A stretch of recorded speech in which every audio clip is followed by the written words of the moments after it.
Dia pernah digadang-gadang sebagai wanita tercantik di kekaisaran, namun ayahnya yang kecanduan judi mempertaruhkannya kepada seorang miliarder. Malam itu juga, Kapten Bastion yang baru saja meraih kemenangan besar dalam perang diseret oleh rekan-rekannya untuk bersantai di sebuah kasino. Mereka baru saja melangkah masuk saat sebuah keributan di sudut ruangan menarik perhatian mereka. Seorang pria parubaya yang berantakan sedang berlutut di lantai, memohon dengan putus asa.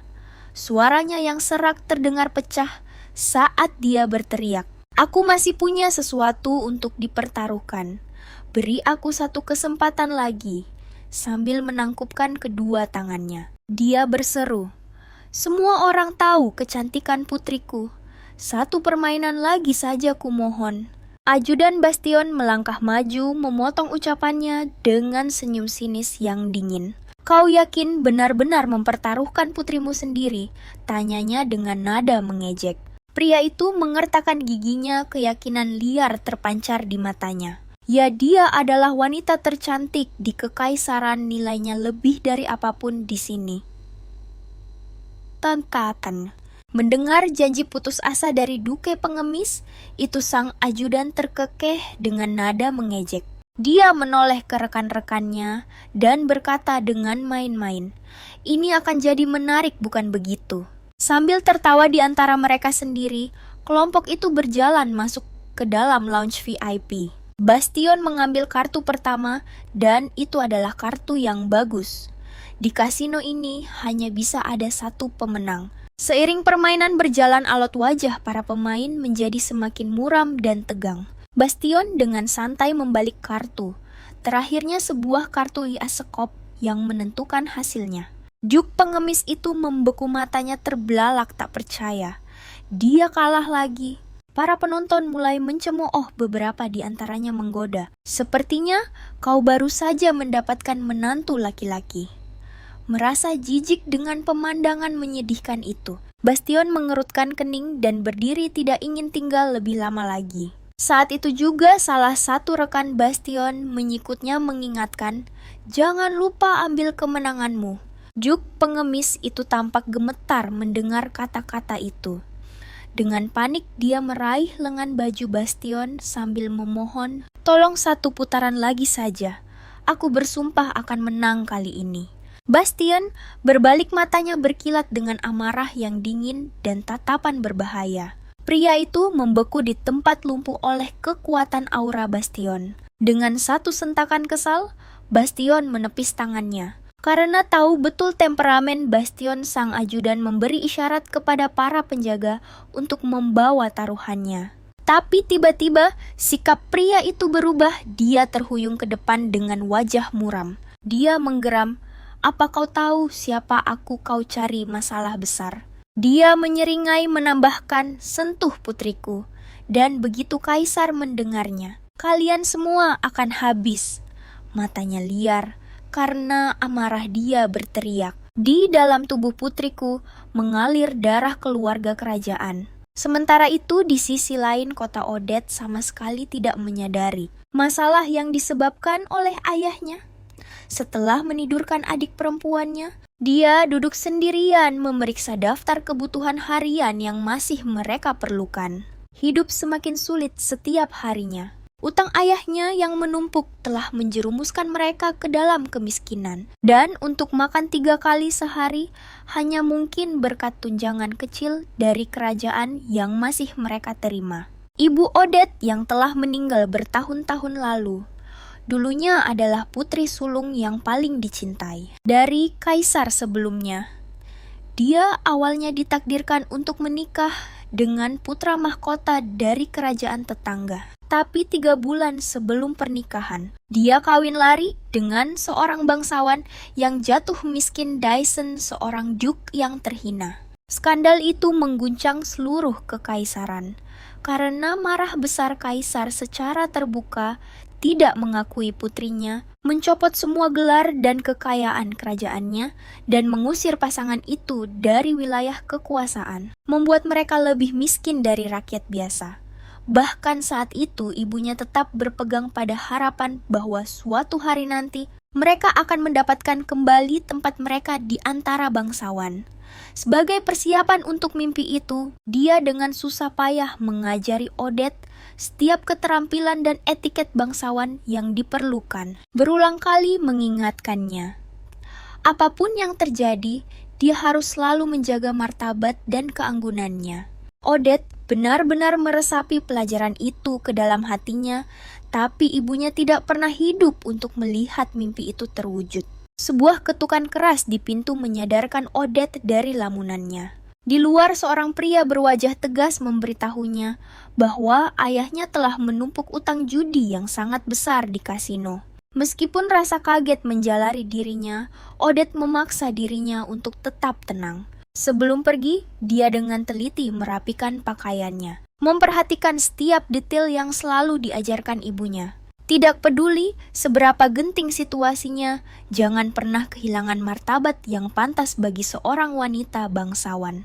Akhirnya, dia mengambil cadar hitam dan dengan lembut menutupi wajahnya. Mengatur napasnya, Odette mengangkat dagunya dan berkata dengan tenang, "Aku siap, ayo pergi." Kembali di kasino, sang juke pengemis itu akhirnya runtuh.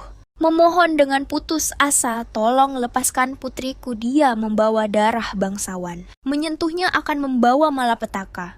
Namun tangisannya tidak didengar. Lagi pula dialah yang mempertaruhkan putrinya sendiri sejak awal. Salah satu rekan Bastion terkekeh dan menggoda. "Jadi, bagaimana rasanya, Kapten, mengetahui kau akan bertemu dengan keponakan yang mulia?" Bastion mendengus meremehkan. "Kau benar-benar percaya satu kata pun yang diucapkan si bodoh itu?" Asese. Pada saat itu pintu terbuka dan seorang penjaga masuk mengumumkan, "Kami telah membawa nona itu, Tuan." Seketika semua tatapan beralih ke pintu masuk. Seorang wanita berkerudung hitam masuk dengan anggun. Odette berhenti di depan Bastion, posturnya tenang dan terkendali. Dia sedikit menundukkan kepalanya dan berbicara dengan suara yang dingin dan mantap. "Tolong beritahu aku berapa utang ayahku." Seorang letnan melangkah maju tersenyum. "Sopan, telah terjadi kesalahpahaman, Nona. Kami tidak memanggilmu ke sini untuk melunasi utang." Mendengar kata-kata itu, Odette berbalik dengan tajam. Nada bicaranya dingin, "Kalau begitu, jika tidak ada hal lain, kami akan pergi." Tapi letnan itu dengan cepat menghalangi jalannya berkata, "Sayangnya ini tidak sesederhana itu. Ayahmu boleh pergi, tapi kau harus tinggal karena kaulah taruhan yang dia letakkan di atas meja." Dan pria di sebelah sana itu, letnan itu menunjuk dengan santai ke arah Bastion. Suaranya diwarnai ejekan, "Dialah yang memenangkanmu." Ekspresi Odette langsung menjadi gelap, tatapannya tajam saat dia menatap ayahnya melalui kerudung hitamnya. Pria itu berlutut di tanah, kepala tertunduk dalam tergagap meminta maaf. Tanpa henti, dia bergumam bahwa dia benar-benar percaya bisa menang besar membalikan keadaan. Kepalan tangan Odette mengerat di sisinya. Dia melirik sekilas pada sang pemenang. Seragam putih bersihnya dihiasi dengan lencana angkatan laut, dengan jelas menandainya sebagai anggota kelas atas. Kepanikan sempat berkobar di dalam dirinya. Lari bukanlah pilihan. Sambil menggertakkan gigi, Odette memaksa dirinya untuk tetap tenang dan membuat keputusannya. Jika melarikan diri, tidak mungkin hanya ada satu cara yang tersisa. Dia menegakkan postur tubuhnya dan melangkah dengan berani ke arah pria berambut emas itu. Dengan suara dingin dan tajam, dia berkata, "Apakah kau tidak merasa malu? Sebagai perwira angkatan laut, kekaisaran berpartisipasi dalam perdagangan manusia melalui perjudian." Mata Bastion menjadi gelap, suaranya rendah dan tidak terganggu. Apakah ini tempat yang tepat untuk membahas hukum dan moralitas? Odette tidak gentar balas membentak. Jadi kehormatan seorang prajurit bergantung pada waktu dan tempat. Hanya itu saja. Sesaat Bastion menaikkan sebelah alisnya. Sedikit kekaguman muncul di matanya. Bahkan saat terpojok gadis ini masih bisa menjaga akal sehatnya, bahkan berani melawan. Kemudian Odette melembutkan nadanya, sedikit membungkuk sambil berkata dengan tulus, "Tolong maafkan kesalahan ayah saya. Saya pribadi akan membayar utangnya." Bastion menurunkan pandangannya, suaranya tenang saat dia berkata, "Aku menolak." Lalu dengan nada yang sedikit dingin, dia menambahkan, "Mulai sekarang, aku yang menentukan persyaratannya." Sambil mengangkat alis dengan malas, dia berkata, "Lagi pula sekarang kau adalah hadiahku. Meskipun aku tidak terlalu suka uang atau wanita, tetap saja sebuah buah kemenangan tidak boleh berakhir dengan kerugian. Buka cadarmu dan tunjukkan wajahmu, dan kita anggap masalah ini selesai." Aura kuat dari kehadirannya membuat Odette secara naluriah mundur selangkah. Di sekitar mereka beberapa penonton bersiul dan mengejek menikmati tontonan itu. Tapi ekspresi Bastion tetap dingin. Dia hanya ingin mengakhiri gangguan ini dengan cepat. Odette ragu-ragu lalu bertanya dengan tidak yakin, "Apakah Anda benar-benar akan menepati janji Anda?" Pria itu sedikit menyeringai menjawab dengan nada santai, "Tentu saja." Setelah hening sejenak, Odette akhirnya mengangkat tangannya dan membuka cadarnya, suaranya tegas saat dia berkata, "Kalau begitu tolong tepati perjanjian kita." Saat cadar itu terlepas, keheningan menyelimuti kasino. Rambutnya yang hitam legam tergerai seperti sutra, dan wajahnya yang lembut dan menakjubkan dibingkai oleh mata hijau zamrud yang tajam, terungkap dengan segala kemegahannya. Bahkan Bastion mendapati dirinya sejenak terpana oleh kecantikan luar biasa di hadapannya. Dia mengira sang duke pengemis itu hanyalah seorang pembohong yang membual tanpa rasa malu. Tetapi sekarang dia sadar bahwa putri yang dipertaruhkannya benar-benar memiliki kecantikan yang tak tertandingi. Sesuai janjinya, Bastion menepati kesepakatan mereka dan membiarkan Odette pergi. Namun, pria yang hampir mempertaruhkan putrinya itu pulang ke rumah dan langsung merebahkan diri di tempat tidur, seolah-olah tidak terjadi apa-apa. Adik perempuan Odette menghentakkan kakinya dengan marah. Sudah cukup buruk dia minum-minum dan menumpuk utang setiap hari, tapi melakukan itu padamu. Sambil menangis dia bertanya, "Tidak bisakah kita memberitahu Kaisar? Bagaimanapun juga, kau adalah keponakannya." Mendengar kata-kata itu, Odette langsung berdiri. Kepanikan terlihat jelas di wajahnya. Tidak, sama sekali tidak boleh. Dia tahu betul jika aib ayahnya diketahui oleh Kaisar. Bahkan tunjangan kecil dari keluarga kekaisaran akan diputus. Keberadaan mereka tidak lebih dari sebuah noda, pengingat akan saudara, perempuan yang pernah ia cintai, dan hilang karena skandal. Sementara itu, di kota pesisir Arden, tempat bermain kaum elit, Bastion baru saja melangkah keluar dari mobil. Bibinya Maria bergegas menyambutnya, tampak jelas gugup. Dia telah mendengar kabar bahwa Bastion telah mewarisi kekayaan besar dari keluarga ibunya, dan tanpa buang waktu mengingatkannya, "Kamu harus memanfaatkan kesempatan ini dengan bijak. Lagi pula, tidak ada yang tahu lebih baik dari Bastion mengapa kakeknya mempercayakan segalanya padanya." Bastion hanya tersenyum dan berpura-pura tidak tahu, tidak memberikan jawaban apapun. Melihat reaksinya, Maria dengan bijak memilih untuk tidak mendesaknya lebih jauh dan malah mengalihkan pembicaraan. "Hari ini saudara tirimu Franz akan mengumumkan pertunangannya dengan putri dari Count Klein." Mendengar nama itu, kilatan emosi melintas di mata Bastion. Franz, putra yang ditunjuk ayah mereka, yang ambisius sebagai pewaris hanya karena ibunya berdarah bangsawan. Bastion tidak bisa menahan tawa kecil. Ayah pasti sangat bahagia. Putra bungsunya menikah dengan kalangan atas. Memanfaatkan momen itu, bibinya menasihati dengan hangat, "Kamu juga harus mulai mencari seorang istri yang bisa mendampingimu." Bastion mempertimbangkannya sejenak lalu menjawab dengan senyum santai, akan kupikirkan. Bibinya menggelengkan kepala setengah tertawa setengah serius. Tapi biarkan aku memberimu satu peringatan, jauhi Putri Isabel. Dia akan menyeretmu langsung ke neraka. Gosip tentang obsesi putri mahkota terhadap Bastian sudah menyebar seperti api di seluruh kalangan sosialita. Pikiran Bastian sejenak melayang kembali ke masa-masanya di akademi militer. Dia masih ingat kunjungan yang merepotkan itu saat kaisar membawa putri sulungnya. Dengan senyum masam, dia menggelengkan kepala. Aku tidak punya perasaan apapun pada sang putri. Tapi bibinya menjadi serius. Jangan terlalu naif.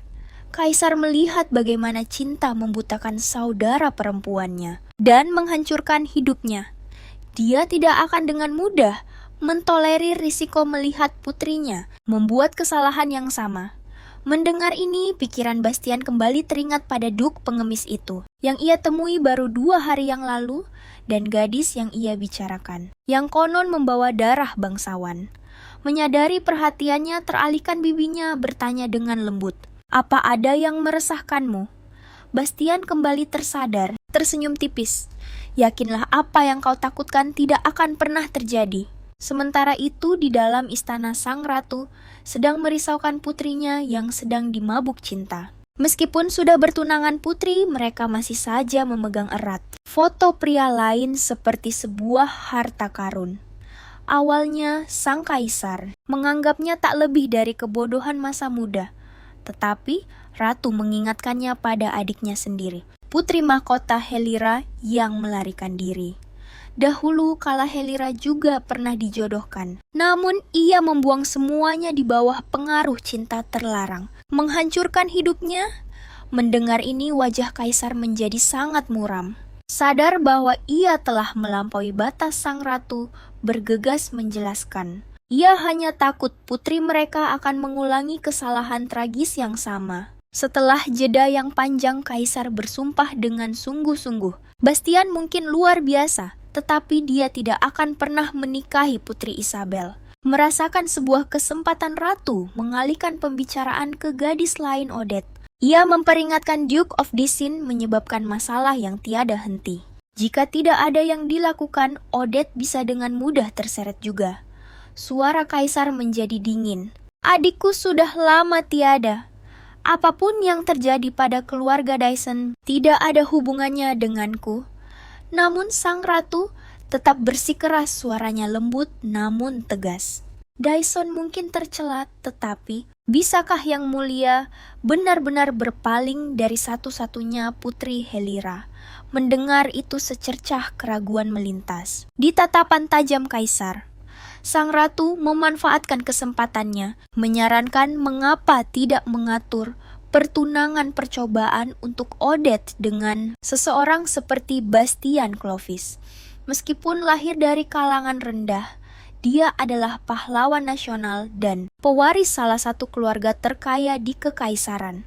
Sang ratu melanjutkannya. Garis keturunannya memang sederhana, tetapi pencapaiannya sudah membuktikan segalanya. Dan yang terpenting, jika Bastian menikahi Odette, Isabel akan terpaksa melepaskan kegilaan bodohnya. Suaranya menjadi lebih sungguh-sungguh. "Demi putri kita dan warisan adik Anda, kumohon yang mulia, biarkan Bastian dan Odette beri ampawan dan menikah. Di dunia ini, pernikahan tak lebih dari sebuah transaksi. Ayah Bastian telah mengamankan kekayaan yang sangat besar. Dengan menikahi ibunya, kemudian dia berhasil menaikkan status sosialnya. Dengan menikah lagi ke dalam keluarga bangsawan, Bastian tidak pernah melupakan pelajaran yang tersembunyi dalam pilihan hidup ayahnya. Jika pernikahan adalah sebuah alat, maka dia akan memastikan dirinya lah yang mendapat keuntungan terbesar. Berdiri di hadapannya sekarang adalah Sandrine, satu-satunya putri dari Duke Laval. Meskipun dia telah menikah dengan keluarga seorang count bertahun-tahun yang lalu, Bastian tahu wanita itu berada di ambang perceraian diam-diam dan akan kembali ke keluarga kandungnya tanpa halangan. Dan keluarga Lovell yang berkuasa adalah batu loncatan yang tepat yang dibutuhkan Bastian untuk menghancurkan penghalang sosial di hadapannya. Tapi pasar pernikahan berubah-ubah. Seperti air pasang, dia perlu menawarkan sesuatu untuk mendapatkan kepercayaan Sandrine. Sambil mencondongkan tubuhnya, dia berbisik, "Aku harap kau segera mendapatkan kebebasanmu." Sandrine sudah sejak lama setuju pada prinsipnya dengan kemitraan pernikahan ini. Namun, dia sejenak bingung oleh senyum Bastian yang tiba-tiba dan tidak tulus itu. Lalu, dia melihat sosok yang berdiri tepat di belakangnya ibu tirinya. Seketika, dia langsung mengerti bahwa jika putra dari seorang istri yang terbuang mendapatkan pernikahan yang lebih terhormat daripada anaknya sendiri, ibu tirinya akan terbakar oleh rasa iri. Sambil mengangkat alis, Sandrine menggoda kau bahkan memperhitungkan hal itu. Melelahkan, bukan? Dengan kemitraan mereka yang disepakati secara diam-diam, Sandrine berbalik dan pergi. Tanpa berkata-kata lagi, Bastian melangkah ke balkon membutuhkan udara segar, bermandikan cahaya bulan keperakan. Dia sejenak tenggelam dalam pikirannya. Entah kenapa, gadis menawan itu terlintas di benaknya. Gadis yang tidak meneteskan air mata sedikit pun, bahkan di akhir yang pahit. Dia dengan cepat menepis bayangan itu, senyum kecut tersungging di bibirnya. Memikirkan seseorang yang tidak penting, sungguh tidak seperti dirinya. Tepat pada saat itu, bibinya datang dengan tergesa-gesa dan panik. "Bastian, apa yang kau lakukan di luar sini? Tepi laut bukanlah tempat yang penuh dengan kenangan indah bagimu. Apa kau lupa?" Suaranya melembut, mengingat hari saat dia hampir tenggelam di perairan ini bertahun-tahun yang lalu. Bastian kecil dikejar sampai ke tepi tebing oleh anjing-anjing buas. Karena tidak ada tempat lagi untuk lari, dia memilih untuk melompat ke laut. Untungnya, bibinya melihatnya dari kejauhan dan bergegas menyelamatkannya. Dia membawa pulang tubuhnya yang rapuh dan babak belur, hatinya hancur karena cemas. Dia berniat untuk menyelidiki apa yang jelas merupakan percobaan pembunuhan yang disengaja terhadapnya. Namun, ayahnya dengan santai menganggapnya hanya sebagai kecelakaan biasa. Ia telah melihatnya dengan mata kepalanya sendiri, tatapan dingin dan acuh tak acuh di mata kakaknya. Dan jauh di lubuk hatinya, ia mulai curiga semua ini telah diatur olehnya. Sadar bahwa Bastian tidak bisa tinggal di rumah itu lebih lama lagi, ia menghubungi keluarga Iles, pihak keluarga ibunya, dan membawanya pergi, meskipun itu sama saja dengan masuk ke dalam perangkap kakaknya. Mengusir putra dari istri pertama kakaknya, ia tidak pernah menyesalinya, karena hanya yang hidup yang bisa membalas dendam. Sekarang, setelah Bastian tumbuh menjadi seorang pria, kekhawatirannya belum sepenuhnya hilang. Ia menghela napas berkata, "Jujur saja, aku tidak terlalu suka wanita bangsawan yang akan segera bercerai itu. Tapi aku tidak bisa menyangkal dialah pasangan yang paling cocok untukmu saat ini." Ekspresi Bastian melembut dan ia bergumam terima kasih atas pengertianmu. Meski begitu, bibinya menambahkan, "Walaupun begitu, jangan menutup pintu sepenuhnya untuk kesempatan lain yang menjanjikan. Selalu siapkan rencana cadangan selalu." Sementara itu, seorang wanita bangsawan utusan istana datang untuk menemui Odette. Ia memperkenalkan dirinya sebagai Nyonya Trier, kerabat jauh dari pihak ibu Odette. Menatap wajah Odette, Nyonya Trier tidak bisa menahan diri untuk tidak menghela napas. "Kau sangat mirip dengan ayahmu. Kurasa hanya itu satu-satunya hal baik yang ia wariskan, lagi pula satu-satunya kelebihan yang dimiliki Duke Dyson adalah penampilannya yang tampan." Nyonya Trier dengan cepat langsung ke inti pembicaraan. "Odette, seseorang telah melamarmu. Calon mempelai pria dipilih secara pribadi oleh Yang Mulia Kaisar." Hati Odette mencelos. Mengapa ada orang yang tiba-tiba mengatur pernikahan untuknya? Nyonya Trier tidak mau berbasa-basi. "Ini adalah perintah kekaisaran, kau harus menikah dengan Bastian Clavis." Odette menatapnya dengan bingung, tidak dapat memahami alasan kaisar. Nyonya Trier melanjutkan dengan sabar karena Putri Isabel telah jatuh hati padanya. Dan tidak peduli seberapa sempurnanya penampilan Bastian, ia tetap saja hanya orang biasa dari garis keturunannya. Tidak pantas untuk menikahi putri mahkota. Oleh karena itu, Yang Mulia Kaisar telah memutuskan bahwa Bastian harus menikahimu keponakannya untuk memutuskan keterikatan konyol Isabel. Nyonya Trier berbicara dengan hati-hati, mencoba meredakan ketakutan Odette. Memang benar ia bukan kelahiran bangsawan, tetapi ia berasal dari keluarga kaya raya. Dan ia sekarang dipuja sebagai pahlawan angkatan laut di seluruh kekaisaran, namun setelah mendengar semuanya, Odette tetap diam dengan kepala tertunduk. Setelah jeda yang lama, ia akhirnya bertanya, "Kalau begitu, bisakah Anda menyampaikan keinginan saya kepada..." Yang Mulia ekspresi Nyonya Trier menjadi muram. Dia langsung mengerti bahwa Odette sedang menolak. "Keinginanmu? Apa kau pikir pernikahan ini bisa didiskusikan? Ini adalah perintah." Suara Odette meninggi. Bergetar karena murka? "Kenapa aku harus tunduk pada ketidakadilan seperti ini?"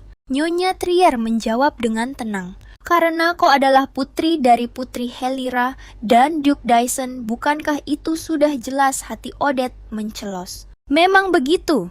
Inilah saatnya dia harus membayar harga atas dosa-dosa orang tuanya."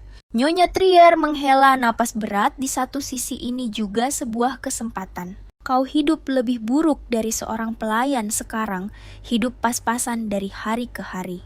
Apa kau benar-benar akan membuang seluruh hidupmu demi ayahmu yang menyedihkan itu? Selain itu, Bastian adalah pasangan yang jauh lebih baik daripada yang kau kira. Odette membuka mulutnya ingin memprotes, tetapi Nyonya Trier dengan lembut menyentuh wajahnya. Suaranya melembut, "Jangan pikirkan hal lain, coba saja." Mungkin Bastian adalah tipe pria yang bisa dibutakan oleh wajah cantik. Sepertimu. Sementara itu, Bastian baru saja kembali ke kediamannya. Kepala pelayan menyambutnya di pintu, memberitahu, "Ada surat untuk Anda, Tuan." Ditandatangani oleh seorang wanita bernama Odette. Bastian sedikit mengernyit bingung. Kepala pelayan menambahkan dia keponakan Yang Mulia Nona Odette. Mendengar kata-kata itu, Bastian samar-samar teringat sesuatu dari beberapa hari yang lalu. Markis de Moor telah menyampaikan sebuah pesan pribadi bahwa Yang Mulia ingin menikahkan putri dari Putri Helira yang terhina kepadanya. Kaisar sampai menggunakan cara konyol seperti ini kemungkinan besar karena obsesi Putri Isabel. Bastian menghela napas, memijat pelipisnya dengan frustrasi. Dia telah menghabiskan bertahun-tahun merencanakan dengan cermat pernikahannya sendiri, yang menguntungkan hanya untuk diusik oleh campur tangan mendadak ini, yang mengancam segalanya. Dia tidak bisa membiarkan semua usahanya sia-sia. Untuk saat ini, dia perlu menunjukkan rasa hormat yang cukup kepada Kaisar, dan kemudian mencari cara untuk memutuskan ikatan ini dengan bersih. Dia dengan santai mengambil amplop itu, melirik ke sudut bawahnya, di mana serangkaian nama yang terlalu panjang tertulis dengan rapi. Dia tertawa kecil dengan getir. Bahkan namanya saja sudah cukup membuatnya pusing. Beberapa hari kemudian, Odette menerima balasan dari Bastian. Dia telah begadang semalaman dengan hati-hati menyusun surat perkenalan dirinya hanya untuk menerima balasan beberapa baris yang singkat dan ketus. Balasan yang acuh tak acuh. Dia tidak bisa menahan diri untuk tidak menggerutu dalam hati betapa tidak sopannya. Namun meskipun frustrasi, dia tidak punya pilihan selain mematuhinya. Ini adalah perintah kekaisaran. Odette bertekad untuk berbicara dengan Bastian secara baik-baik sebelum pesta dansa istana. Kebetulan Bastian juga memikirkan hal yang sama persis. Untuk mematuhi perjodohan yang dipaksakan oleh kaisar. Rencananya sederhana, yaitu melakukan pernikahan kontrak dengan Odette, lalu menceraikannya setelah Putri Isabel berhasil menikah dengan pangeran dari negara asing. Dengan begitu, dia masih bisa mewujudkan rencana awalnya untuk menikahi Putri Duke Elaville. 1 tahun kemudian, Bastian telah mengatur pertemuan dengan Odette di lokasi yang telah ditentukan. Dia hanya berharap Odette akan mudah untuk diajak bernegosiasi. Di sebuah restoran mewah, Odette tiba tepat waktu, namun 1 jam penuh berlalu tanpa ada tanda-tanda kemunculan Bastian. Dan dia pun bertanya-tanya, apakah pria itu benar-benar berencana untuk datang. Tepat pada saat itu, seorang pria berseragam militer yang rapi memasuki restoran. Odette mendongak. Dia langsung tahu itu adalah pria itu. Pria itu berjalan ke arahnya dengan langkah yang mantap dan tidak tergesa-gesa. Dan jantung Odette berdebar kencang. Untuk sesaat dia meragukan matanya sendiri. Bagaimana mungkin ini bisa terjadi pria yang memenangkannya sebagai hadiah taruhan malam itu?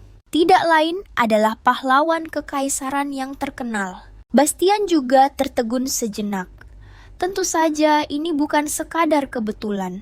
Hadiah yang dia menangkan malam itu sekarang adalah calon pengantinnya. Bibir Bastian melengkung membentuk senyuman tipis yang geli. Dia melepaskan topinya dengan gerakan anggun dan memperkenalkan dirinya Bastian Clavis. Sepertinya Nona Odette, kita pernah bertemu 1 kali sebelumnya. Odette menundukkan pandangannya, suaranya terdengar tegang menahan amarah. Apakah kau tahu tentang ini? Sejak awal Bastian menyesap tehnya dengan santai. Sebelum menjawab dengan tenang, sayangnya aku tidak diberkahi dengan imajinasi yang begitu liar. Siapa yang bisa menduga, dia terkekeh pelan bahwa seorang pria yang mempertaruhkan putrinya ternyata adalah seorang duke dan hadiahnya yang aku klaim adalah keponakan kaisar sendiri. Odette bisa merasakan permusuhan yang terpancar darinya. Sebenarnya, sejak pertama kali mata mereka bertemu, dia sudah menyadari pria ini tidak menghormatinya maupun menginginkan pernikahan paksa ini. Setidaknya dalam hal itu mereka kamelan setuju. Setelah jeda sejenak, Odette pun angkat bicara. Kapten Clavis, saya ingin meminta Anda untuk menolak pertunangan ini. Namun, Bastian hanya tersenyum dan menolaknya. Akan tetapi, Odette tidak mengerti alasan sebenarnya di balik keputusannya untuk membuktikan kesetiaannya kepada kaisar. Bastian harus menerima pernikahan ini, dan dia sama sekali tidak berusaha menyembunyikan niat aslinya. Mereka akan memalsukan hubungan mereka, sampai Putri Isabel menikah di luar negeri, lalu segera bercerai setelahnya. Odette menatapnya dengan kaget. Apakah dia benar-benar berencana untuk menipu keluarga kerajaan? Tatapan Bastian berubah menjadi dingin. Tolong jangan salah paham. Selama kita terlihat seperti pasangan yang bertunangan kaisar, tidak akan peduli apakah itu sungguhan atau tidak. Sebagai seorang prajurit, dia terikat untuk mematuhi perintah tanpa bertanya. Rasa takut yang dingin menyelimuti hati Odette. Dia tidak lebih dari sekadar tameng untuk reputasi keluarga kerajaan. Setelah hening sejenak, Odette kembali bertanya, apakah Anda tidak khawatir dengan rumor yang akan mengikuti itu bisa menodai reputasi Anda? Tapi, Bastian tetap sama sekali tidak peduli bahwa dia tidak punya niat untuk bersikap seperti pria terhormat. Saat kata-katanya mereda, Odette ragu-ragu. Bastian mengangkat sebelah alisnya, menambahkan dengan ringan, tentu saja, jika Anda benar-benar keberatan, Anda boleh menolak pernikahan itu sendiri. Pasti Yang Mulia akan lebih mendengarkan keponakan kesayangannya daripada mendengarkan saya. Namun, bahkan saat dia mengatakannya, Bastian tahu betul bahwa Odette punya alasannya sendiri untuk berada di sini. Ketika Odette tetap diam, Bastian memutuskan untuk tidak membuang waktu lagi. Dia bangkit dari kursinya dan bersiap untuk pergi, tapi saat dia berbalik, Odette memanggilnya sambil menyodorkan sebuah amplop kecil ke arahnya. Bastian berkedip. Apakah ini bayaran untuk tehnya? Odette mengangguk dengan anggun. Tepat sekali. Saya tidak punya niat untuk menumpang. Menatap ekspresi tulusnya, Bastian tertegun, lalu tertawa terbahak-bahak. Sambil memasang kembali topinya, dia menyindir. Simpan saja uangmu, nak. Lebih baik lagi gunakan uang itu untuk mendukung Duke Dyson sebelum dia mempertaruhkanmu lagi dalam judi. Odette mengerutkan kening bingung. Apa maksudmu dengan itu? Senyum Bastian memudar. Nadanya menajam. Malam itu kau beruntung bertemu denganku. Lain kali kau mungkin tidak akan seberuntung itu. Odette berdiri membeku melihatnya berjalan pergi. Dia tahu betul bahwa pria ini tidak memiliki apa-apa selain penghinaan untuknya. Namun meski begitu dia tidak punya pilihan lain selain melaksanakan kehendak kaisar. Mungkin usulan kejam Bastian memang satu-satunya jalan keluar. Terbebani dengan pikiran yang berat, Odette kembali ke rumah. Saat dia sampai di pintu, dia mendengar teriakan marah dari dalam. Dia buru-buru mendorong pintu hingga terbuka hanya untuk melihat ayahnya sedang mengamuk. Mengancam akan mencuri tabungan kecil yang dia dan adiknya sembunyikan dengan hati-hati. Bahkan sampai menggunakan kekerasan. Dalam sekejap, Odette bergegas maju dan melindungi adiknya dengan tubuhnya sendiri. Tangan ayahnya mengayun ke bawah dan menampar wajah Odette dengan keras. Sesaat ayahnya membeku, menyadari apa yang telah dilakukannya. Gertakannya goyah, digantikan oleh rasa bersalah yang canggung. Suara Odette sedingin es saat dia berbicara. Jangan berani menyentuh Tira seujung jari pun. Jika ayah melakukannya, aku tidak akan tinggal diam. Ayahnya mencibir untuk membela diri, dan kalaupun aku melakukannya, apa yang akan kau lakukan? Odette melangkah maju, mengangkat dagunya untuk menatap mata ayahnya, suaranya tajam dan tak tergoyahkan. Maka hal yang paling ayah takuti akan terjadi. Ayah tahu lebih baik dari siapapun tanpaku. Keluarga kerajaan akan menghentikan dukungan untuk keluarga Dyson. Tanpa pikir panjang, wajah ayahnya menegang karena marah. Tapi dia tidak berani berkata apa-apa lagi. Dengan dengusan marah, dia pergi begitu saja. Odette tahu betul bahwa dialah satu-satunya harapan terakhir ayahnya. Tanpa dirinya, aliran dana akan berhenti dan keluarga Dyson akan hancur lebur. Dia dan adik tirinya Tira telah bertahan hidup bersama selama bertahun-tahun. Tira sangat berarti baginya dan dia menolak untuk kehilangan kehidupan rapuh yang telah berhasil mereka pertahankan. Sambil mengepalkan tangannya erat-erat, Odette mengingatkan dirinya untuk melindungi apa yang masih tersisa miliknya. Dia tidak boleh menunjukkan kelemahan. Dia akan bertahan. Bertahan bukan hanya dari kekejaman ayahnya, tetapi juga pernikahan palsu yang telah disetujuinya, semua demi kewajiban dan untuk bertahan hidup. Tidak lama setelah menandatangani kontrak pernikahan dengan Odette Bastian, menerima undangan pertamanya untuk menghadiri pesta dansa kerajaan. Undangan itu bukan sebagai pengakuan atas pencapaian militernya, tetapi murni karena pernikahan kekaisaran yang baru saja disetujuinya. Dia langsung mengerti bahwa ini adalah ujian dari kaisar. Meski begitu, Bastian berpikir itu bukanlah imbalan yang buruk, dan pastinya wanita itu juga menerima undangan. Sambil mengingat sikap Odette yang keras kepala, namun anehnya terlihat polos. Bastian tidak bisa menahan tawa kecil, bertanya-tanya dengan sedikit geli. Akan seperti apa penampilan wanita itu saat melangkah ke aula dansa? Acara itu adalah sebuah perhelatan akbar yang dihadiri setiap keluarga bangsawan, bahkan yang hanya memiliki sedikit pengaruh. Saat Bastian masuk, dia langsung dikerumuni. Para bangsawan muda berkerumun di sekelilingnya, bersemangat untuk mencari muka. Dia bergerak di tengah pergaulan sosial dengan sangat mudah, tetapi pemandangan itu membuat saudara tirinya Franz mendidih karena kesal. Franz hampir tidak bisa percaya dengan apa yang dilihatnya. Bukan hanya bangsawan rendahan, bahkan Duke Erhard, salah satu orang kepercayaan terdekat kaisar, menyapa Bastian dengan hangat dan akrab. Wajah Franz menegang karena amarah yang nyaris tidak bisa disembunyikan. Bukankah Bastian seharusnya tidak lebih dari orang buangan dari keluarga Clavis, seorang rendahan yang bukan siapa-siapa? Pada saat itu Bastian melihat Franz yang berdiam diri di sudut. dan menghampirinya dengan sapaan sopan. Dia kemudian berbalik dan dengan hormat menyapa tunangan Franz. Franz yang dipenuhi rasa cemburu dan benci hampir tidak bisa menahan keinginannya untuk mempermalukan kakak tirinya itu. Dia menyeringai sinis. Jadi, bagaimana rasanya melangkah masuk ke istana kerajaan untuk pertama kalinya? Bastian tersenyum santai, suaranya selembut sutra. Tentu saja mendebarkan dan sebuah kehormatan.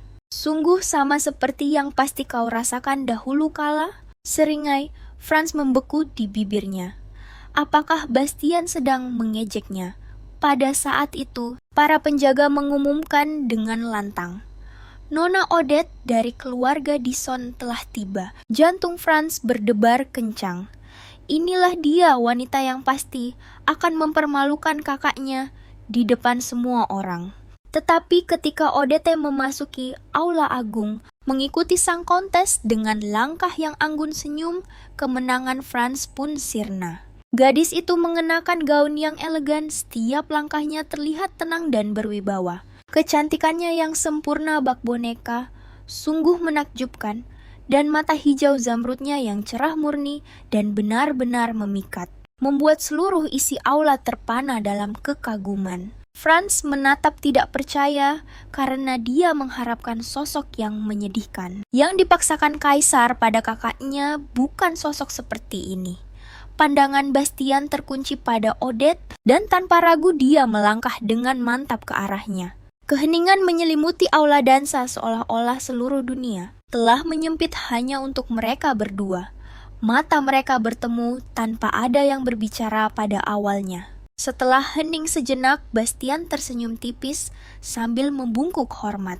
Mari kita mulai, Nona. Odetteku, pesta dansa pun resmi dimulai. Dengan alunan musik yang anggun memenuhi aula agung di bawah tatapan sang kaisar dan permaisuri. Para bangsawan membanjiri lantai dansa. Meskipun Franz menggenggam tangan tunangannya, pandangannya terus melirik ke arah Bastian. Berdiri bersama Bastian dan Odette terlihat sangat sempurna, bagaikan pasangan dari surga saat mereka berdansa. Bastian mencondongkan tubuhnya dan berkata, "Harus kuakui, aku khawatir kau mungkin menolak untuk hadir." Odette menjawab dengan tenang, "Perintah kekaisaran punya arti yang sangat besar bagiku." Bastian mengangkat sebelah alisnya dan bolehkah aku berasumsi kau bersedia membantuku menyelesaikan sandiwara ini sampai akhir? Odette menundukkan kepalanya tanpa memberi jawaban, tapi Bastian mengerti dengan sempurna. Setelah malam ini, reputasi Odette akan hancur dan tidak dapat diperbaiki lagi. Dia tahu itu, namun dia tetap datang. Jelas dia juga menginginkan sesuatu dari kaisar. Kesadaran itu justru membuat Bastian menganggapnya semakin menarik. Sambil mengencangkan genggamannya, dia tiba-tiba memutar Odette dengan kencang. Karena tidak siap, Odette pun tersandung. Bastian menangkapnya dengan mudah, menyeimbangkannya dengan anggun. Sambil mendekat ke telinganya, dia berbisik, "Akan kuanggap itu sebagai persetujuanmu. Karena kita sudah terlibat bersama, kenapa tidak kita buat ini cukup meyakinkan untuk benar-benar memuaskan?"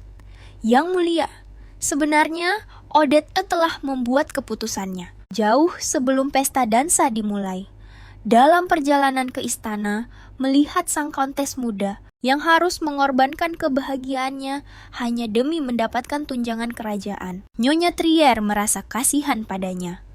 Odette yang malang tidak peduli betapa tenang dan tegarnya dia terlihat di permukaan jauh, di lubuk hatinya melangkah ke dunia yang begitu asing. Pasti telah membuatnya dipenuhi rasa takut dan gelisah. Saat berjalan di sepanjang koridor istana, Odette berhenti di dekat sebuah jendela tinggi, menatap taman yang sedang mekar dengan segala kemegahannya. Sejenak dia terdiam. Tempat ini sama indahnya dengan yang pernah diceritakan ibunya. Waktu kecil, setiap kali ibunya bercerita tentang istana, wajahnya akan berbinar gembira. Namun tak lama kemudian disusul oleh air mata yang coba ditahannya dengan kedua tangannya. Bahkan sejak kecil, Odette tidak pernah bisa mengerti Mengapa ibunya mengkhianati keluarga dan negaranya demi pria seperti ayahnya? Mengapa dia terlepas dari segalanya? Mati-matian berpegang pada delusinya, tidak dapat melihat kenyataan, dan ketika cinta tak terhindarkan hancur, ibunya malah menjadi semakin terobsesi dengan kehidupan bangsawan yang telah ia korbankan. Odette tahu apa yang ia inginkan. Dia tidak akan pernah sekalipun menjadi seperti ibunya. Dia mengerti betul betapa pentingnya uang untuk bertahan hidup. Meskipun dia tidak akan pernah menjual kehormatan atau martabatnya demi kekayaan, dia tidak bodoh untuk menempatkan harga diri kosong di atas kelangsungan hidup. Pernikahannya dengan Bastien akan menentukan apakah keluarga Dison terus menerima dukungan kerajaan. Jadi bahkan jika dia tahu Bastien memandangnya rendah, Odette akan tetap memainkan perannya dan menyelesaikan pertunjukan ini sampai akhir. Oleh karena itu, saat Bastien mencondongkan tubuhnya selama dansa, meskipun Odette telah mempersiapkan diri untuk menghadapi apapun, dia secara naluriah menutup matanya. Namun pada detik terakhir, dia memalingkan wajahnya. Bastien berhenti sejenak lalu mendekat berbisik di telinganya. "Jangan mengacaukan ini. Penonton terpenting kita sedang menonton." Di lantai 2, Putri Isabel menenggak anggurnya dalam satu tegukan penuh amarah, menatap tajam pasangan di bawahnya, berharap dia bisa mencabik-cabik mereka. Saat itu juga, Odette menundukkan kepalanya, tidak berkata apa-apa, tetapi dengan kuat meraih lengan Bastien dan melanjutkan dansa. Bastien melirik gerakannya yang sedikit kaku, dan tiba-tiba berkata, "Perhiasan dan gaunmu malam ini cukup menakjubkan." Odette tetap tenang dari luar menjawab dengan santai, "Terima kasih atas pujiannya." Meskipun dalam hati dia mempersiapkan dirinya. Apa maksudnya sekarang? Benar saja, Bastien terkekeh dan menambahkan, "Tapi setelah malam ini, kau harus mengembalikannya, bukan?" Odette goyah sesaat. Dia ingat pernah mendengar bahwa Bastien lulus dari akademi elit, seorang pria yang ditempa oleh pendidikan terbaik. Namun disinilah dia melontarkan penghinaan kejam di depan umum. Jelas, Bastien melakukannya dengan sengaja. Sambil mengertakkan gigi, Odette memutuskan jika dia akan bersikap kejam, dia tidak punya alasan untuk menahan diri. Dengan ketenangan yang tak tergoyahkan, dia menjawab, "Ya, saya harus mengembalikannya. Tabungan saya hanya cukup untuk sewa 1 hari, tetapi Anda tidak perlu khawatir. Aku punya sisa yang cukup untuk membeli semua yang kubutuhkan malam ini." Jawabannya yang tenang dan tanpa malu-malu membuat Bastien sedikit terkejut. Lalu dia menambahkan dengan manis, menusuknya dengan sebuah senyuman, "Selain itu, aku berutang terima kasih padamu. Uang yang kuhemat karena tidak menumpang minum tehmu waktu itu membantuku membeli kebutuhan-kebutuhan kecil ini." Senyum cemerlang Odette menerangi ruangan membuat Bastien terdiam untuk sesaat. Bastien terdiam lalu memalingkan muka dengan senyum tipis. "Kalau dipikir-pikir, ini pertama kalinya aku melihatmu tersenyum. Ngomong-ngomong," tambahnya dengan ringan, "aku senang kau membelanjakan uangmu untuk sesuatu yang berharga." Bagi Odette itu tampak wajar, karena dia berutang budi pada Bastien masuk akal jika uang itu dihabiskan dengan cara membalasnya. Mendengar jawabannya, Bastien berpikir dengan sedikit geli, mungkin lain kali dia harus mentraktirnya makan malam mewah, membantunya menghemat lebih banyak uang. Tapi Odette langsung menolak. Dia tidak mau memiliki utang di luar kemampuannya. Bastien terkekeh. "Ada apa? Takut aku akan menjualmu untuk melunasi tagihan." Odette tersenyum tipis. "Kita tidak pernah tahu. Mengingat bagaimana kita pertama kali bertemu, rasanya agak sulit untuk mempercayaimu." Mata Bastien sedikit menggelap. Dia tahu betul. Tidak tahu betul. Setiap bangsawan membawa harga diri dan sifat keras kepala mereka seperti lencana kehormatan, dan Odette tidak ada bedanya. Semangat yang tak kenal menyerah, itu postur yang angkuh dan tak mau tunduk. Dia memikirkannya terlalu lama. Tapi sebelum dia bisa merenung lebih jauh, keributan tiba-tiba di belakang mereka. Menariknya kembali ke dunia nyata. Bastion berbalik tajam mendengar suara tiba-tiba itu. Putri Isabel terhuyung-huyung ke arah mereka, langkahnya goyah karena amarah. Wajahnya memerah karena alkohol, matanya sayut dan tidak fokus. Saat dia mengabaikan sapaan para bangsawan lain, langsung menerjang ke arah Bastion dan Odette. Dia menatap tajam wanita yang berdiri di sisi Bastion. Lalu tanpa peringatan mengayunkan tangannya. Sebuah tamparan keras mendarat di wajah Odette. Isabel berkata dengan gigi terkatup, "Jauhi Bastian, dasar pengemis kotor." Dia telah mencintai Bastian selama 6 tahun lamanya. Isabel tahu betul, orang tuanya mengatur pernikahan ini dengan putri orang miskin itu, hanya untuk memaksanya menyerah menikahi Bastian. Bagi putri dari seorang putri yang jatuh, akan meredam desas-desus tentang pewaris kerajaan yang jatuh cinta pada rakyat jelata. Dan Bastian-Bastian yang setia dan bodoh telah menerimanya tanpa protes. Seperti prajurit patuh pada umumnya, tapi Isabel tidak tahan melihatnya. Dia tidak tahan melihat Bastian diperlakukan begitu tidak adil bahkan oleh titah kerajaan. Dalam benaknya hanya dialah yang benar-benar memahami Bastian. Dia yakin Bastian pasti mencintainya kembali. Namun entah bagaimana, tidak peduli apa yang dia lakukan, dia tidak bisa membuatnya melihat perasaannya. Sebaliknya, dia dipaksa menari, dipaksa tersenyum. Di samping seorang wanita berdarah rendah dan tidak berharga, seorang wanita yang telah menjual dirinya dengan murah demi uang. Saat Isabel melihat wajah Odette dengan jelas, amarahnya meledak. Dia menyerbu ke depan dan menampar pipi Odette sekali lagi.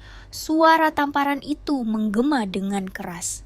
"Aku perintahkan kau jauhi Bastian, kau putri pengemis kotor. Kau di sini hanya untuk lari dari kehidupanmu yang menyedihkan dan menyedihkan.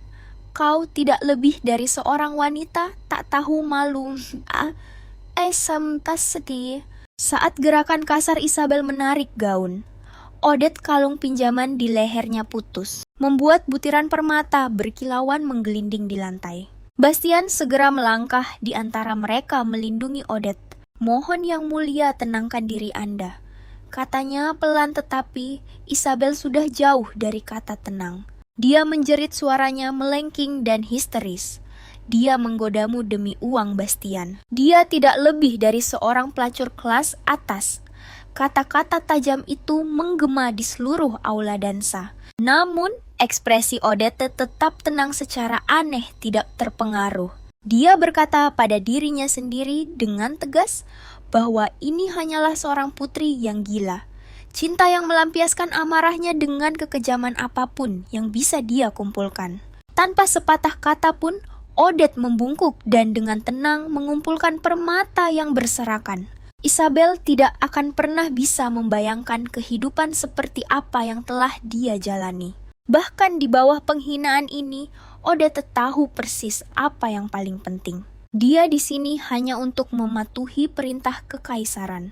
Hanya setelah mengumpulkan setiap permata yang berserakan, Odette perlahan bangkit berdiri. Ketenangannya justru semakin memicu amarah Isabel. "Bastian, lihat!" teriak Isabel. Wanita ini, perhiasannya itu pinjaman. Yang dia pedulikan hanyalah uang. Tapi Odette hanya memberinya tatapan dingin. Meremehkan sebelum dengan tenang beralih ke seorang pelayan di dekatnya. "Bisakah Anda menyimpan ini dengan aman sampai pesta dansa berakhir?" Diabaikan sekali lagi, membuat Isabel marah, membabi buta. Dia menerjang ke depan, siap untuk menyerang sekali lagi. Tetapi Bastian mencegatnya dengan cepat menghalangi jalannya. "Yang mulia," ucapnya dengan lembut, "Anda mabuk." Isabel menatap wajah pria itu. Dan dalam pikirannya yang delusi, dia hanya melihat kesedihan bukti bahwa pria itu juga mencintainya. Dia menjatuhkan dirinya ke pelukan Bastian sambil terisak, "Aku mencintaimu. Aku sangat mencintaimu." Aroma alkohol yang menyengat langsung tercium olehnya. Bastian menghela napas. Dengan lelah, dan mengingatkannya, "Tolong Yang Mulia sadarkan diri Anda." Di balkon lantai 2, sang permaisuri menyaksikan kejadian itu berlangsung. Wajahnya menunjukkan ketidakpercayaan. Seluruh aula dansa menjadi sunyi senyap. Kemudian bisikan mulai menyebar Putri Isabel. Dia mengikuti jejak Putri Helira, tapi Isabel tidak mendengar semua itu. Benar-benar tenggelam dalam fantasinya sendiri. Dia mengelus wajah Bastion, berbisik dengan penuh damba, "Sudah waktunya kita menunjukkan cinta kita pada dunia." Namun, hanya dibalas dengan gerakan dingin dan kejam. Bastion menepis tangannya. Tanpa ragu-ragu, seluruh sikapnya berubah menjadi tajam dan mengintimidasi. Isabel membeku menatapnya dengan kaget. "Aku sudah sejauh ini, dan kau masih akan menyangkal perasaanmu padaku?" Sampai akhirnya putra mahkota bergegas turun, dan secara paksa menariknya pergi. Barulah delusi Isabel mulai retak. Bahkan saat diseret keluar dari aula, dia berteriak, "Kau mencintaiku." Bukan kenapa-kenapa. Melihatnya menghilang dari pandangan Bastian, akhirnya bisa menghela napas lega dalam diam. Bastian berbalik menghadap Odette, suaranya lembut.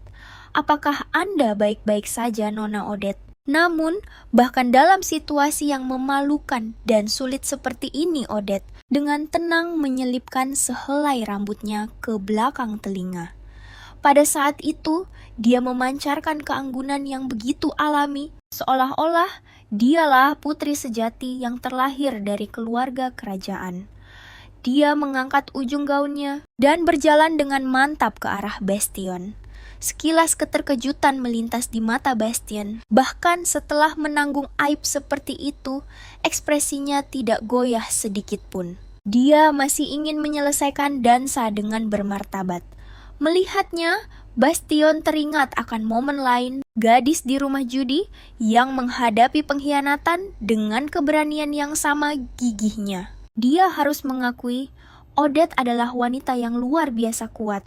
Berdiri di hadapannya, sekarang dia bersinar lebih terang dari siapapun di ruangan itu. Bahkan saat wajahnya memucat, dia dengan keras kepala menahan dirinya agar tetap tegar. Demi harga dirinya yang tinggi, Bastian tahu dia harus menunjukkan sikap tulus sebagai balasannya, dan jadilah pasangan yang baru saja mengalami penghinaan di depan umum itu. Kembali ke lantai dansa membuat para bangsawan benar-benar tercengang. Mereka baru saja melewati insiden yang memalukan, namun disinilah mereka sekarang. Tenang tanpa celah, tak tersentuh, hanya Bastian yang menyadari tangan Odette gemetar. Hanya dia yang melihat betapa pucatnya wanita itu. Sebutir keringat dingin mengalir di pipinya. Saat dia sedikit tersandung, dia dengan cepat menangkapnya, menopangnya tanpa ragu. Dia berbisik dengan suara pelan, "Kau tidak ingin memberi mereka kepuasan, kan?" "Tidak. Dan apapun yang terjadi, Odette akan melindungi harga dirinya sampai akhir." Sambil menggenggam erat tangan Bastian, dia bertahan sampai dansa selesai, dan seluruh pesta dansa yang menyedihkan itu akhirnya berakhir. Saat alunan musik terakhir memudar, Bastian dengan lembut menuntun Odette ke arah Countess. Pesta dansa yang melelahkan itu akhirnya berakhir. Melihat mereka mendekat, bahkan Countess pun tidak bisa menahan rasa terkejutnya. Ketenangan dan keanggunan yang diharapkan dari seorang bangsawan. Bastian menunjukkannya dengan sangat mudah. Sulit dipercaya. Ini adalah pertama kalinya dia berada di dalam istana kerajaan.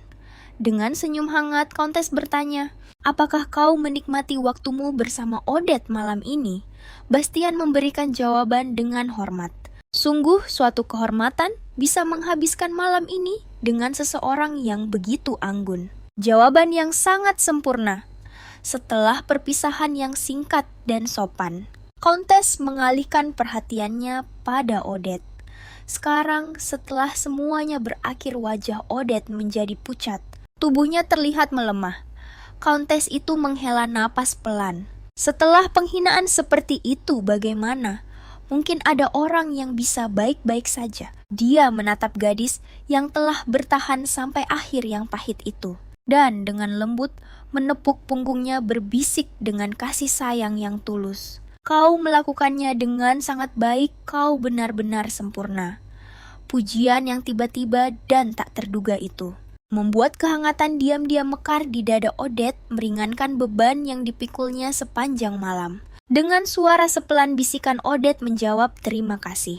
Nyonya Trier.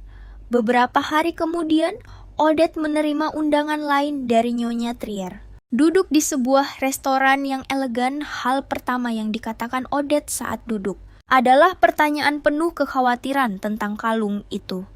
Dia merasa sangat bersalah karena kalung itu merupakan sebuah tanda kepercayaan bagi Nyonya Trier untuk meminjamkannya perhiasan semahal itu. Dan dia telah gagal melindunginya.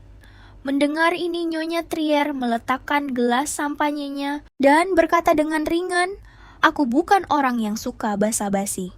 Tetapi Odette yang menganggap serius kata-katanya segera menjawab, "Jika kalung itu tidak bisa diperbaiki, aku siap memberimu ganti rugi." Nyonya Trier mengangkat sebelah alisnya, sedikit terkejut. "Memberiku ganti rugi? Dan bagaimana caramu melakukannya?" Dengan tenang, Odette menjelaskan karena insiden itu disebabkan oleh Putri Isabel. Dia akan melaporkannya langsung kepada Kaisar, meskipun Odette sendiri tidak berarti di matanya. Nyonya Trier sebagai anggota senior keluarga kerajaan pasti akan diperlakukan dengan hormat. Senyum tipis tersungging di bibir Nyonya Trier. Memang itu adalah solusi paling sederhana dan efektif untuk Odette. Kaisar tidak akan punya pilihan selain menebus aib putrinya. Saat tagihan dari toko, perhiasan datang, katanya dengan santai. "Aku akan mengirimkannya langsung ke istana untuk diganti." Odette yang masih khawatir bertanya lagi hampir berbisik, "Apakah itu benar-benar bisa diperbaiki?" Nyonya Trier mengangguk. "Berkat kamu mengumpulkan semua permata yang berserakan, seharusnya kalung itu bisa diperbaiki sepenuhnya." Wajah Odette dipenuhi kelegaan, dan dia tersenyum cerah dan tulus. "Syukurlah," katanya lembut. Nyonya Trier mendapati dirinya berpikir bahwa Odette yang tampak begitu waspada dan kaku di sekitar pria mampu tersenyum sebebas ini ketika dia akhirnya bisa menjadi dirinya sendiri. Saat kedua wanita itu sedang mengobrol, Laksamana Angkatan Laut tiba-tiba mendekat. Nyonya Trier bangkit sambil tersenyum. "Sungguh kejutan yang menyenangkan. Aku tidak menyangka akan bertemu denganmu di sini." Odette mendongak. Di samping Laksamana berdiri Bastian. Mata mereka bertemu dan untuk sesaat keduanya membeku. Kebetulan ini terasa terlalu disengaja. Nyonya Trier dengan cepat mencairkan suasana, berkata dengan sangat santai, "Karena kita semua bertemu secara kebetulan, mengapa kita tidak makan bersama?" Saat itulah Odette akhirnya mengerti. Pertemuan ini telah diatur dengan cermat. Mereka duduk di restoran tersibuk dan paling bergengsi di distrik itu pada puncak keramaian makan siang hari Sabtu. Dan tepat di meja paling menonjol di tengah ruangan.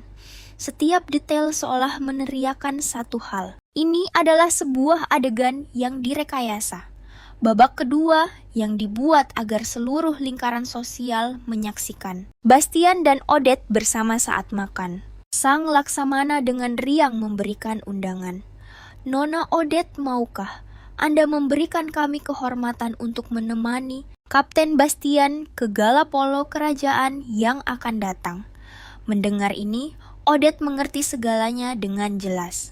Kaisar sangat ingin memperkuat citra mereka menggunakan hubungan mereka untuk menutupi skandal yang melibatkan Putri Isabel. Sejak saat dia menyetujui kontrak pernikahan ini, kemunculan di depan umum seperti ini hanya akan bertambah banyak. Dia tidak punya jalan keluar, jadi dia akan menghadapinya secara langsung. Odette memberikan senyum tenang. "Jika ini undangan dari Anda, Laksamana, saya akan merasa terhormat. Dia akan menerima semuanya dengan harga diri selama dia menjaga hatinya tetap tak tersentuh. Pernikahan ini tidak akan pernah bisa benar-benar menyakitinya." Setelah makan siang, Laksamana Angkatan Laut dan Nona Trier mencari alasan yang sopan dan pergi bersama. Sementara itu, Bastian dan Odette ditinggalkan untuk memulai langkah selanjutnya dari sandiwara pacaran mereka. Kaisar ingin sebanyak mungkin orang menyaksikan mereka tampil bersama di depan umum. Oleh karena itu, mereka berdua hanya bisa mengikuti rencana. Bastian tersenyum dan bertanya, "Apakah ada tempat yang ingin Anda kunjungi, Nona Odette?" Odette berkedip terkejut. Dia terdiam sejenak berpikir serius, lalu memberikan senyum meminta maaf. "Maaf, saya tidak terlalu akrab dengan hal-hal seperti ini." Bastian mengangkat alisnya. "Hal-hal seperti ini." Sambil sedikit menundukkan matanya, Odette menjawab dengan lembut, "Anda tahu hal-hal yang biasa dilakukan oleh pasangan muda. Jadi tolong saya serahkan semuanya pada Anda." Kilatan jahil melintas di mata Bastian. Setelah berpikir sejenak, dia bertanya, "Bagaimana kalau galeri seni? Apakah Anda suka lukisan?" Tidak lama kemudian, mereka berdua muncul di luar museum seni paling bergengsi di kota itu. Para elit di sekitar mereka langsung menoleh, tatapan mereka penuh rasa ingin tahu dan menilai. Bastian tersenyum dalam hati. Dia telah memilih tempat yang sempurna. Mereka baru saja akan masuk ke dalam ketika tiba-tiba salju mulai turun. Odette terkesiap pelan karena senang, lalu berbalik dan berlari ke arah alun-alun terbuka, merentangkan tangannya lebar-lebar saat kepingan salju menari di sekelilingnya. Pada saat itu juga dia tampak seperti bidadari yang tersesat ke dunia manusia. Berdiri di belakangnya, Bastian mengamati. Dalam diam perasaan takjub yang langka bergejolak di dalam dadanya. Dia mengira Odette akan menjadi beban, namun ternyata dia adalah berkah yang tak terduga. Berkat dirinya, dia telah merebut kekaguman masyarakat dan dengan rapi menetralkan ancaman dari sang putri yang sedang dimabuk asmara. Beberapa kepingan salju tersangkut di rambut gelap Odette. Bastian secara naluriah melepas topi militernya dan berjalan mendekat untuk meletakkannya dengan lembut di atas kepala Odette. Meskipun wanita itu telah mengacaukan rencananya, Bastian tidak bisa berhenti berpikir. Mungkin kontrak pernikahan ini bukanlah kesepakatan yang seburuk itu. Seperti yang telah diprediksi Bastian, kencan mereka yang diatur dengan saksama, dengan cepat menyebar di kalangan masyarakat kelas atas. Dengan begitu, dia akhirnya berhasil memutus semua rumor yang masih tersisa tentang dirinya dan Putri Isabel. Kalangan bangsawan ramai bergosip sementara Odette berdiri diam di tempatnya tidak mengatakan apapun. Baru setelah Bastian melangkah lebih dekat dan dengan lembut menegurnya, barulah wanita itu mengerjap dan tersadar menarik kembali pikirannya dari manapun. Pikirannya telah berkelana. Odette meminta maaf dengan lembut. "Maafkan saya terlalu asyik melihat lukisan-lukisan itu sampai tidak mendengar Anda." Bastian hendak mengatakan sesuatu lagi, tetapi kemudian dia menyadari Odette melirik jam di dinding. Sudah waktunya adik perempuannya pulang sekolah, dan karena museum seni itu dekat Odette, berniat menjemputnya sekalian pulang. Bastian tahu Odette punya saudara tiri perempuan, tetapi dia tidak menyangka mereka akan sedekat itu. Dia pun bergumam, menarik sekali. Sebaliknya, hubungannya sendiri dengan saudara tirinya tidak lebih dari permusuhan yang sengit.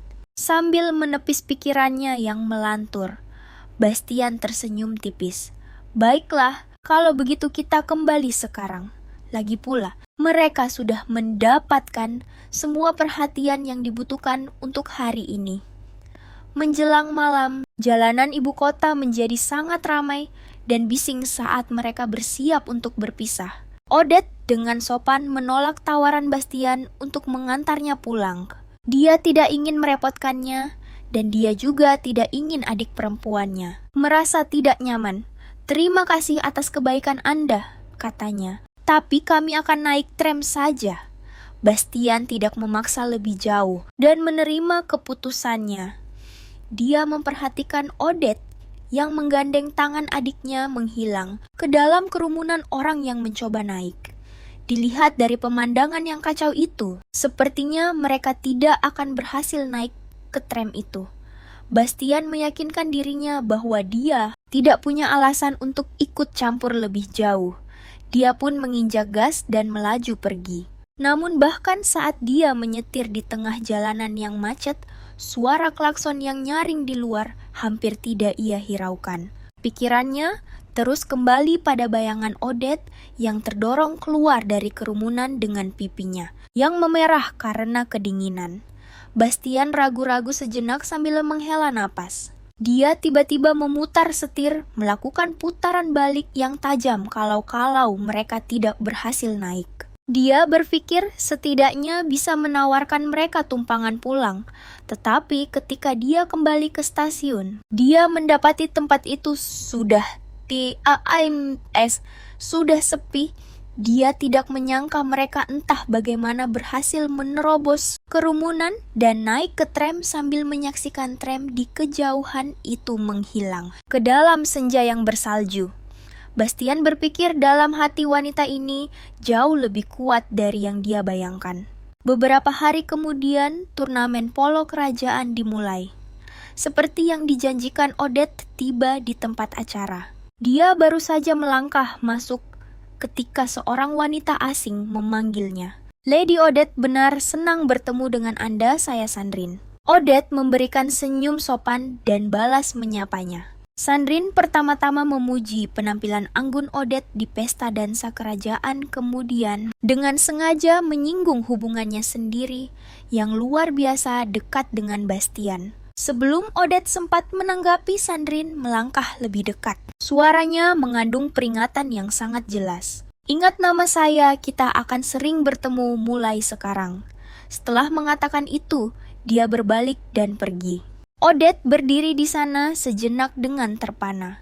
Wanita yang aneh, pikirnya. Mengabaikan pertemuan tadi, Odette kembali berbaur di antara para wanita bangsawan dengan sangat luwes.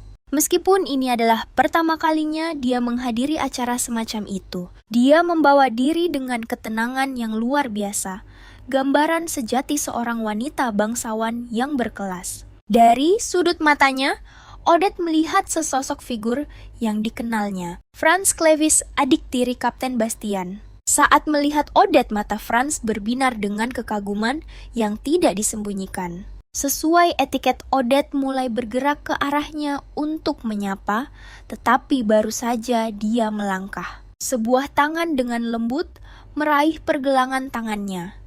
Saat menoleh, dia mendapati Bastian berdiri di sana. "Saya baru saja akan menyapa adik Anda, Kapten," katanya dengan lembut.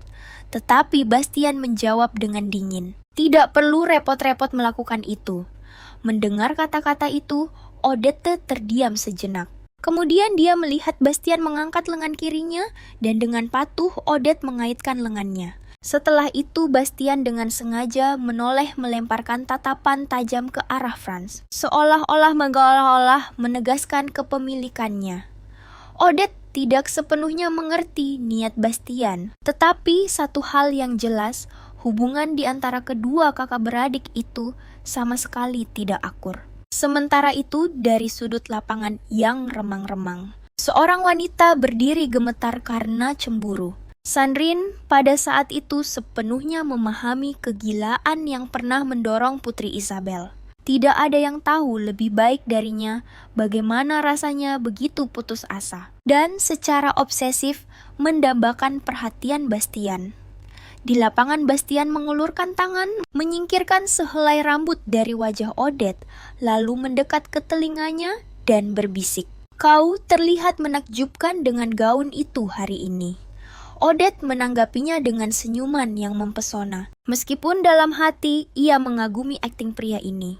Kemampuannya sungguh luar biasa. Bagi pengamat dari luar, mereka adalah gambaran pasangan yang sangat saling mencintai. Tepat pada saat itu, Sandrine muncul dalam pandangan Bastian. Dia memiringkan kepalanya, secara halus memberinya isyarat untuk mendekat.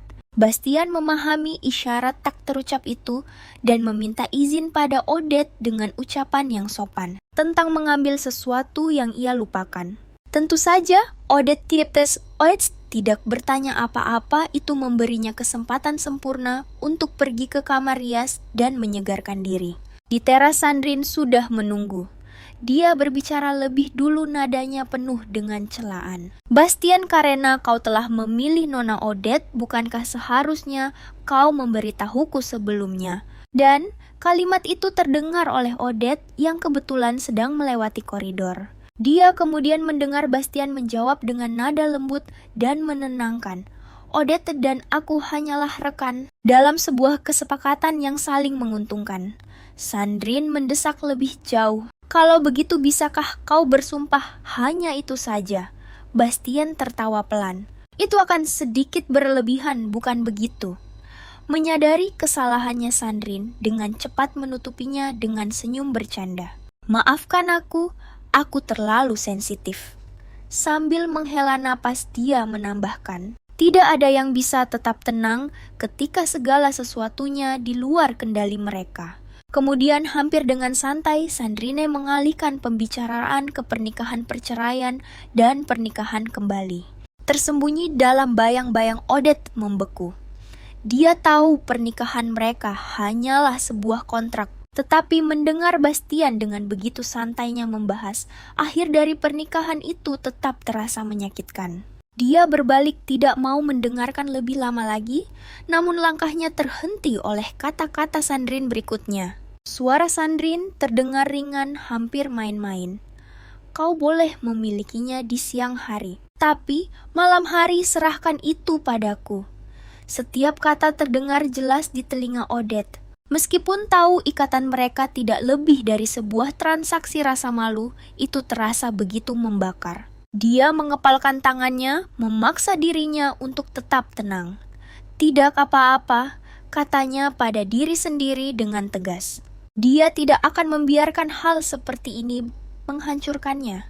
Bastian berdiri di sana terdiam cukup lama, tidak memberikan jawaban apapun atas pertanyaan Sandrine. Sandrine pun tidak bisa menahan diri untuk mendesaknya. Namun, Bastian tiba-tiba menepis tangannya. Dia mengubah nada bicaranya, menyapanya secara formal, "Countess." "Itu akan sangat tidak pantas, bukan?" Senyum sempurna yang tidak tulus terukir di bibirnya saat dia menambahkan, "Aku ingin percaya persahabatan kita tidak merosot menjadi sesuatu yang serendah nafsu belaka." Sambil menahan rasa frustrasinya, Sandrine akhirnya melepaskan masalah itu. Dengan suara pelan dia bergumam, "Ya, sebuah persahabatan yang sungguh berharga."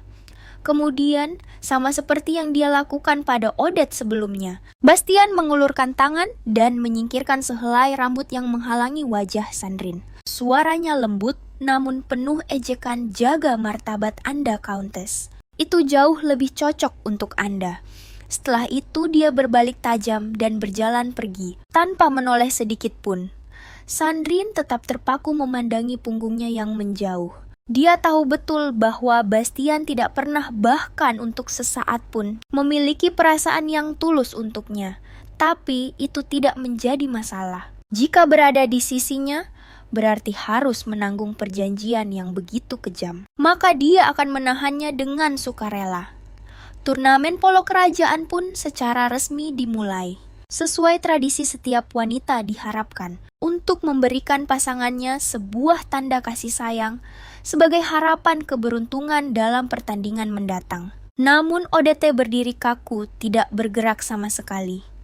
Dia tidak punya apapun miliknya untuk diberikan, tidak satu benda pun yang benar-benar menjadi miliknya.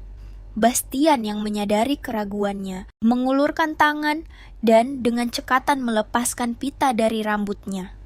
Dia berkata, "Pelan, aku biasanya tidak terlalu suka upacara, tapi mengingat situasi kita yang khusus ini, mari kita hormati tradisinya." Detik berikutnya, rambut Odette tergerai melambai-lambai ditiup angin.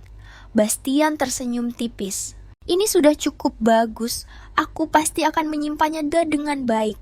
Dengan itu pertandingan pun dimulai, dan Bastian yang sudah menjadi pusat perhatian memasuki lapangan dengan kudanya. Pita itu terikat di ujung tongkat polonya, berkibar dengan cerah di bawah sinar matahari. Memandanginya, Odette merasakan getaran aneh di dadanya, seolah-olah isyarat itu adalah sebuah klaim tanpa kata. Pertandingan berlangsung dengan serangkaian aksi yang cepat. Menjelang akhir, bencana pun mengancam. Bola menggelinding lurus ke arah gawang mereka sendiri. Dengan gerakan yang menakjubkan, Bastian turun tangan, menghentikannya dengan presisi yang mustahil, lalu dengan satu pukulan kuat, dia melesatkan bola ke gawang tim lawan. Kemenangan diraih dalam satu tembakan. Penonton bersorak-sorai dengan tepuk tangan yang meriah. Bastion selalu penuh dengan kejutan yang menakjubkan. Setelah kemenangannya, hal pertama yang dilakukan Bastion adalah menoleh ke belakang, mencari tunangannya. Dia menemukan Odette di antara kerumunan yang bertepuk tangan. Ekspresinya tenang dan santai, pemandangan itu membuatnya terkejut. Bertemu dengan tatapannya, Odette hanya memberikan anggukan sopan, tidak lebih. Untuk sesaat jejak kekecewaan muncul di mata Bastien. Apakah itu caranya mengatakan bahwa dia hanya berniat memenuhi tugasnya dan tidak lebih dari itu? Sementara itu di area istirahat, Sandrine berdiri, termenung, matanya terpaku pada tongkat polo Bastion. Pita merah muda yang terikat di sana seolah mengejeknya dengan keberadaannya. Pria yang sama yang selalu meremehkan tradisi bangsawan hari ini justru memamerkan tanda dari Odette untuk dilihat semua orang.